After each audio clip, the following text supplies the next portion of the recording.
Akka hiree ofiitti malee akka hiriyaa ofiitti jiraatanii jedhe Oromoon.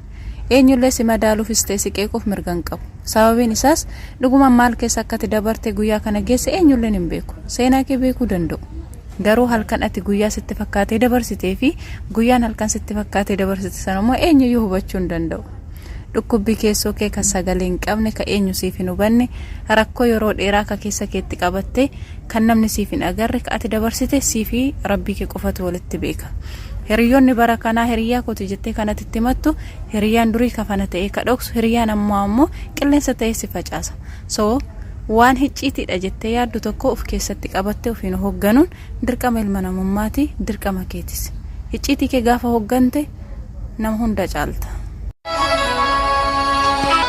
Akka hiree ofiitti malee akka hiriyaa ofiitti jiraatanii jedhe Oromoon. Eenyullee si madaaluufis ta'e si qeequuf mirgan qabu. Sababiin isaas dhuguma maal keessa akkati dabarte guyyaa kana geesse eenyulleen hin beeku. Seenaa kee beekuu danda'u.